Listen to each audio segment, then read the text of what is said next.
Saúde os irmãos com a paz do Senhor, amém? Vamos orar para a gente começar a nossa aula de hoje.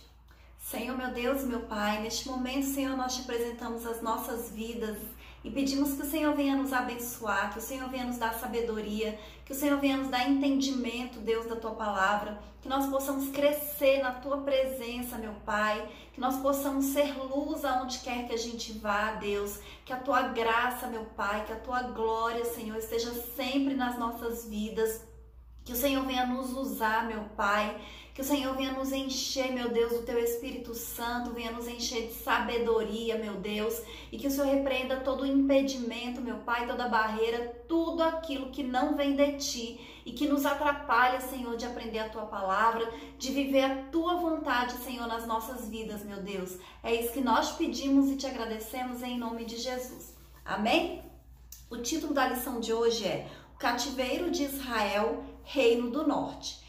Nós vamos fazer uma leitura que está em 2 Reis, capítulo 17, do versículo 1 ao 4, do 17 ao 20 e o versículo 29, e diz assim: No ano do 10º de Acás, rei de Judá, começou a reinar Oséias, filho de Elá, e reinou sobre Israel em Samaria 9 anos, e fez o que era mal aos olhos do Senhor. Contudo, não como os reis de Israel foram antes dele.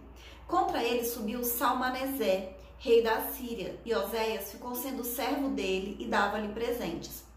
Porém, o rei da Síria achou que em Oséias conspiração, porque enviara mensageiros a So, rei do Egito, e não pagava presentes ao rei da Síria cada ano como dantes. Então o rei da Síria o encerrou e aprisionou na casa do cárcere. Porque o rei da Síria subiu por toda a terra e veio até Samaria e a cercou 3 anos. No ano 9º de Oséias, o rei da Síria tomou a Samaria e transportou a Israel para a Síria, e fê-los habitar em Ala e em Abor, junto do rio Gozã e nas cidades dos Medos. E sucedeu assim por os filhos de Israel pecarem contra o Senhor seu Deus, que os fizera subir da terra do Egito de debaixo da mão de Faraó, rei do Egito, e temeram aos outros deuses. E andaram nos estatutos das nações que o Senhor lançara fora de diante dos filhos de Israel e nos costumes dos reis de Judá. E os filhos de Israel fizeram secretamente coisas que não eram retas contra o Senhor seu Deus, e edificaram altos em todas as suas cidades, desde a torre dos atalaias até a cidade forte. E levantaram estátuas e imagens dos bosques em todos os altos outeiros e debaixo de todas as árvores verdes. E queimaram ali incenso em todos os altos, como as nações que o Senhor transportara de diante deles, e fizeram coisas ruins para provocarem a ira do Senhor. E serviram os ídolos dos quais o Senhor lhes dissera: Não farei estas coisas. E o Senhor protestou a Israel e a Judá, pelo ministério de todos os profetas e de todos os videntes, dizendo: Convertei-vos de vossos maus caminhos e guardai os meus mandamentos e os meus estatutos, conforme toda a lei que ordenei a vossos pais e que eu vos enviei pelo ministério de meus servos, os profetas. Porém não deram ouvidos, antes endureceram a sua cerviz como a cerviz de seus pais, que não creram no Senhor seu Deus. Também fizeram passar pelo fogo a seus filhos e as suas filhas, e deram-se a adivinhações, e criam em agouros, e venderam-se para fazer o que era mal aos olhos do Senhor, para o provocarem a ira. Pelo que o Senhor muito se indignou contra Israel, e os tirou de diante da sua face. Nada mais ficou, senão a tribo de Judá. Até Judá não guardou os mandamentos do Senhor seu Deus, antes andaram nos estatutos que Israel fizera. Pelo que o Senhor rejeitou toda a semente de Israel, e os oprimiu, e os deu nas mãos dos despojadores, até que os tirou de diante da sua presença. Porém, cada nação fez os seus deuses, e os puseram nas casas dos altos que os samaritanos fizeram, cada nação nas suas cidades nas quais habitavam. Amém? Então, essa passagem aqui que nós lemos, a gente vê o que aconteceu com Israel. Aqui o versículo, os versículos que lemos, fala que como Deus livrou Israel da escravidão no Egito. E quando eles viviam em Israel, eles eram, de certa forma, obrigados, incentivados a adorar o Deus daquele povo, os vários deuses que eles tinham, e eles acabaram fazendo isso. Mas Deus livrou Israel da escravidão. Então ele tirou Israel do meio do Egito, do meio daquele povo idólatra, pecador, que fazia tudo que era ruim aos olhos do Senhor, e levou para a terra prometida. Mas mesmo Deus tirando Israel de dentro do Egito, onde Israel foi, eles continuaram adorando outros deuses, pecando contra o Senhor, praticando a idolatria, a prostituição cultural e todas as coisas erradas que o Senhor não queria. Aqui no versículo que nós lemos também diz que diversos profetas vieram até Israel pedindo, falando que Deus queria que eles se arrependessem, que eles convertessem os seus caminhos ao Senhor, que com certeza que se eles tivessem feito isso, nada das coisas ruins que aconteceram teria acontecido. Mas nós sabemos que Israel era um povo de dura cerviz, como diz a palavra do Senhor. Eles eram um povo que gostava da idolatria e eles não se arrependeram. A gente já estudou no início do trimestre que após a morte de Salomão, o reino, de Israel, que era composto por 12 tribos, ele foi dividido no reinado de Roboão. E então ficou 10 tribos, que ficou chamada de tribo do norte, a tribo de Israel, e 2 tribos, que ficou conhecida como a tribo do sul, reino do sul, ou reino de Judá. Quando a gente lê o livro de Reis, a gente vai perceber que o reino do norte nunca teve um rei que fez o que era reto aos olhos do Senhor. Eles eram mais dados à idolatria, à desobediência, a praticar coisas que não agradavam a Deus. No Reino do Sul, a gente viu que diversos reis, fizeram aquilo que era reto, aquilo que era bom aos olhos do Senhor. Mas no Reino do Norte, isso não acontece. E aí, nessa situação aqui específica que a gente leu, está no reinado de Oséias, que também fez o que era mal aos olhos do Senhor, só que nessa época, nesse momento, ele desagradou o rei da Síria, que naquela época era um grande reino, uma grande potência, e ele acabou se tornando escravo da Síria, tanto o rei quanto o povo, e aí eles foram feitos cativos, eles foram para o cativeiro. E talvez por causa da desobediência maior, da idolatria maior no Reino do Norte, o Reino do Norte foi cativo algumas décadas antes do que o Reino do Sul, do que a nação de Judá. Então é isso que nós vamos estudar hoje, E aí a gente percebe que uma coisa que Deus sempre abominou foi o quê? O sincretismo religioso. O que é esse sincretismo religioso? É essa mistura de crenças. E o povo de Israel fazia isso. Eles adoravam a Deus, ofereciam sacrifícios, culto a Deus, mas também adoravam os outros deuses, ofereciam culto a outros deuses. Isso é esse sincretismo religioso, é essa mistura de crenças. E se a gente parar para pensar, hoje em dia não é muito diferente. Por quê? Algumas pessoas, elas estão contaminadas, mesmo pessoas que se dizem cristãs. Elas misturam crenças, misturam doutrinas, misturam religiões. A gente percebe que existem muitas pessoas que se dizem cristãs, mas que acreditam em horóscopo. E o que é isso? Sincretismo religioso, mistura de crenças que o Senhor não se agrada. Muitas pessoas se dizem cristãs, mas são supersticiosas, acreditam em astrologia, E isso é mistura de crença e o Senhor não se agrada disso. Então Israel, ele sofreu duras consequências por causa disso, dessa desobediência, dessa mistura, E especificamente, esse cativeiro, do Reino do Norte teve início no reinado de Oséias.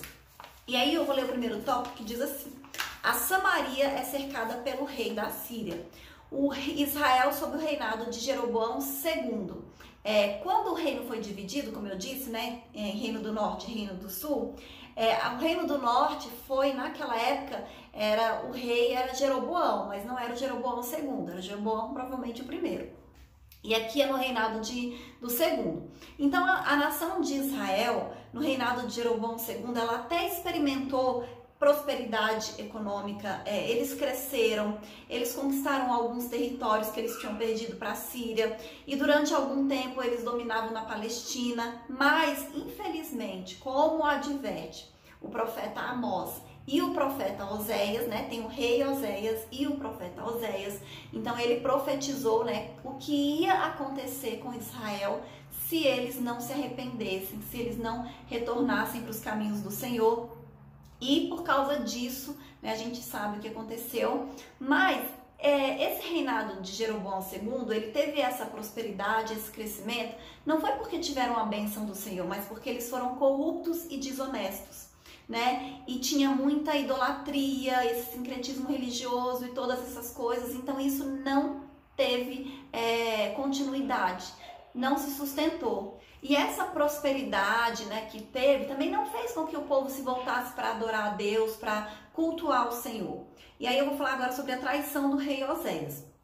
O rei da Assíria, Salmaneser, ele descobriu que Oséias, que era seu vassalo, né, que era uma nação que estava submetida a ele, estava traindo ele, buscando apoio no Egito. Então ele parou de pagar o que ele tinha que pagar para a Síria, né, e estava pagando tributos no reino do Egito, para outro rei.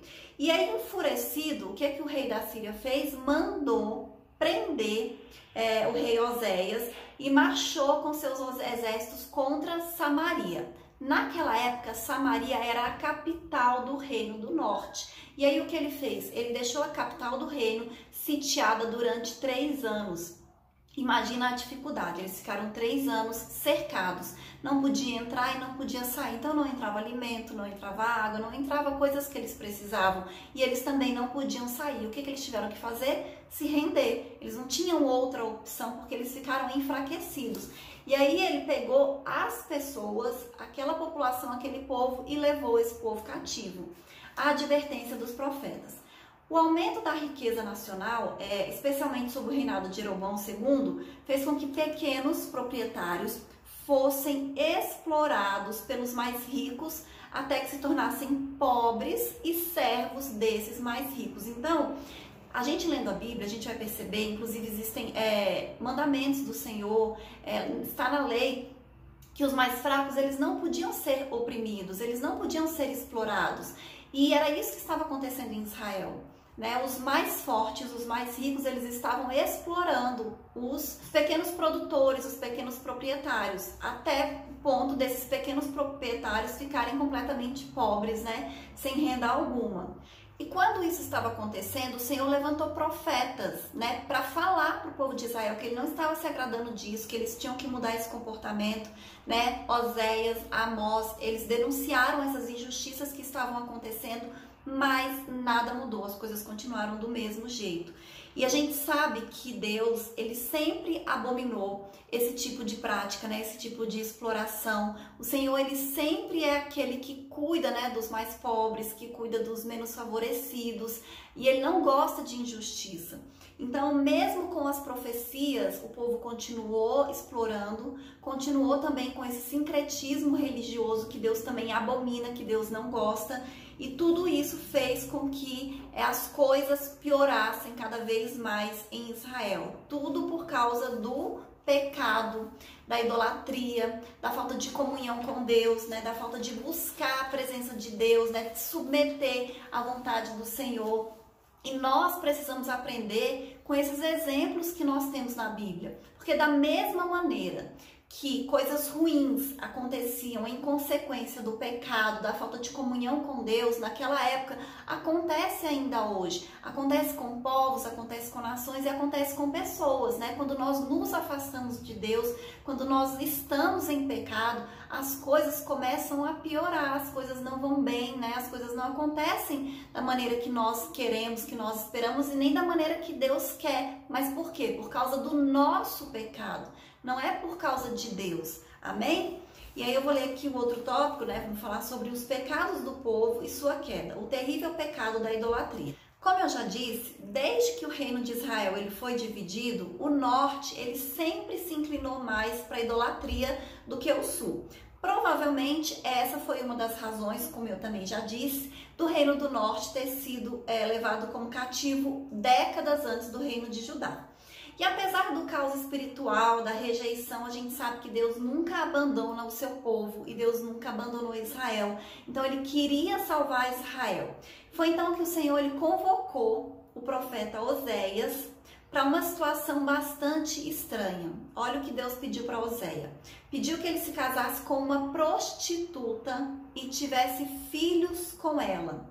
E essa prostituta, ela ia representar a nação de Israel.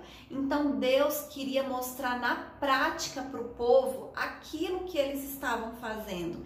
Então ele se casou com essa prostituta, com Gomer, teve 3 filhos. E cada filho que o profeta tinha com a prostituta, ele mostrava a desaprovação divina com o povo de Israel. Então Deus usou esse casamento, Deus colocou esse casamento como uma lição prática da infidelidade de Israel para o povo. Então ele queria mostrar que a prostituta era como se fosse Israel, né, que deixa o seu marido, que é Deus, para se deleitar com seus amantes, que era, no caso, o Egito e a Síria, né, os outros povos. E ainda pagava para estar com eles, né? E hoje a gente pode ver o mesmo padrão imoral, né? Sempre que o povo se desvia da dedicação a Deus e ao Todo-Poderoso para adorar outros deuses, né? Isso para Deus é considerado uma prostituição, né? Um pecado de prostituição. Então nós temos que ter muito cuidado com isso. Outras causas do cativeiro. Então, os pecados relacionados à exploração e à indiferença para com o pobre, eles foram duramente criticados pelos profetas, né? Deus levantou homens para falar, né, sobre isso. Essas iniquidades, elas foram colocadas em pé de igualdade com a idolatria. Da mesma maneira que Deus desaprova a idolatria, Deus também desaprova essa exploração, essa injustiça. Então, o profeta Amós, ele condenou essas transgressões de maneira implacável. Lá em Amós 4, versículo 1 e no 8:4, olha o que ele diz. Ouvi esta palavra, vós, vacas de Bazã, que estáis no monte de Samaria, que oprimis os pobres, que quebrantais os necessitados. Ouvi isto, vós, que anelais o batimento do necessitado e destruís os miseráveis da terra. Então, a situação era tão grave que nessa prática, né, que eles estavam fazendo de exploração, de idolatria, de sincretismo, de tudo, até os sacerdotes fizeram conluio com os governadores para extorquir o povo, para explorar. Então o sacerdote é aquele que devia alertar, né, que devia condenar, que devia julgar de certa forma, né, mostrar que eles estavam errados. Não, eles se juntaram com os governantes para fazer aquilo que era mais errado ainda. Amém? E aí o outro tópico diz assim, os estrangeiros ocupam Samaria. Então a mistura de gente e o sincretismo. Após o exílio, né, eles levaram aquela população ali da Samaria para a Síria. Os israelitas pobres, eles permaneceram em Samaria e ali na região. E a política dos assírios era que esses territórios que eram saqueados, né, que eram espoliados, que eles pegavam as coisas e as pessoas e levavam, eles precisavam ser ocupados por pessoas de outros povos e de outras etnias. Por quê? Porque se eles estivessem misturados, eles se tornariam mais fracos. E aí eles iam evitar possíveis rebeliões, né? Iam enfraquecer aquela província, a mistura de gente. Porque como ia ter gente de todos os povos, de todas as nações, eles não iam querer brigar com um povo que era dele também. Então ficou ali em Samaria essa mistura de povos, de etnias, e com a mistura de povos, o que aumentou ainda mais? A mistura de crenças, a idolatria e a confusão religiosa e espiritual que existia ali no meio daquele povo. É por isso que no Novo Testamento, isso aparece algumas vezes, no Evangelho de João fala isso, que os judeus não se comunicam com os samaritanos. Os judeus, eles não se davam com os samaritanos. Por quê? Porque o samaritano era um povo misturado, tanto de raça quanto de crenças e de tudo. Amém? Jesus e os samaritanos. Então, apesar desse antagonismo, dessa divisão que existia entre judeus e samaritanos, Jesus, ele sempre tratou os samaritanos com muito amor. A gente vê que ele dá atenção para aquela mulher samaritana, ele anuncia para ela o reino de Deus, fazendo ela conhecedora da fonte da água que sacia a sede humana de forma definitiva. E aquela mulher, ela se converteu verdadeiramente, tanto que ela foi e anunciou o evangelho de Jesus para outras pessoas, né? Então, Jesus mostrou para ela qual era o verdadeiro lugar de adoração. Não era em um lugar físico específico, mas era no nosso coração, né? Era em espírito e em verdade, né? E isso continua sendo assim até hoje, amém? A Bíblia diz que nós devemos congregar, sim, nós devemos congregar, nós devemos ir à igreja, mas não existe um lugar específico para nós adorarmos a Deus. Nós temos que adorar a Deus com a nossa vida, onde quer que a gente esteja, na nossa casa, no nosso trabalho, na rua, no mercado, no shopping, no trânsito, em qualquer lugar que a gente vá. Nós temos que adorar a Deus, porque nós adoramos com a nossa vida, com o nosso coração.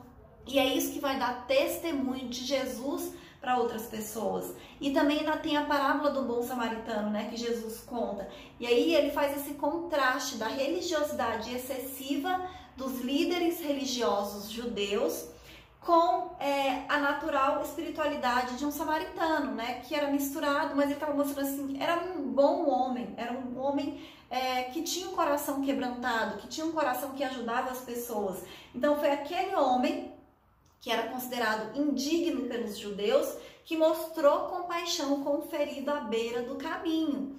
Lá em Lucas 10:33 diz assim, mas um samaritano que ia de viagem chegou ao pé dele e vendo-o, moveu-se de íntima compaixão. E isso é algo que o Senhor quer de nós. O Senhor quer que a gente tenha compaixão. Nós cristãos que aceitamos a Cristo, né, que vivemos o Evangelho, nós devemos nos compadecer com o sofrimento das outras pessoas e ajudar da maneira que nós pudermos ajudar. Nós não podemos fechar os nossos olhos, nós não podemos virar as nossas costas. Nós temos que pregar o Evangelho, nós temos que ajudar, nós temos que fazer aquilo que é necessário. Amém? E eu vou ler a conclusão que diz assim: não faltou advertências para que Israel abandonasse a idolatria e fosse poupado do cativeiro. Todavia, nada surtiu efeito. Cada vez mais a nação afundava em seus pecados. A maneira drástica, porém misericordiosa e amorosa de Deus retornar seu povo ao aconchego do seu amor foi, infelizmente, conduzi-lo ao cativeiro e à dispersão. Que Deus nos ajude a atentarmos mais para a sua palavra, a fim de não colhermos os amargos frutos da desobediência. Amém? E quando eu estudo, né, sobre isso daqui e o que aconteceu com o povo de Israel por causa dessa idolatria, e que isso fez com que eles tivessem um entendimento deles cego, confuso. Eles não conseguiam entender mais a lei do Senhor, a vontade de Deus, porque tinha tanta confusão na mente deles, tanta informação errada, tanta mentira, que eles não sabiam mais o que era verdade. Eles ouviam o profeta falar em nome de Deus e mesmo assim eles se recusavam a acreditar, eles se recusavam a obedecer. E eu vejo que isso acontece muito nos nossos dias atuais. A gente, né, as pessoas, elas estão deixando tantas informações mentirosas entrarem nas suas mentes que elas estão esquecendo que está na palavra de Deus. Por quê? Porque gasta mais tempo com as coisas do mundo do que com as coisas de Deus. Recebe mais informação do diabo e do mundo do que de Deus. Então nós temos que deixar mais as redes sociais, o YouTube, a televisão, a novela, até os jornais e ler mais a Bíblia. Se voltar mais para aquilo que Deus diz, para o que a palavra de Deus diz. É por isso que as pessoas hoje elas estão tão confusas, né? Porque elas estão misturando as coisas, misturando a palavra de Deus com aquilo que o mundo diz, com aquilo que o diabo ensina. Então nós precisamos estudar a palavra de Deus e estudar a verdade. Amém? E essa é a lição de hoje. E até a próxima aula, se Deus quiser, em nome de Jesus.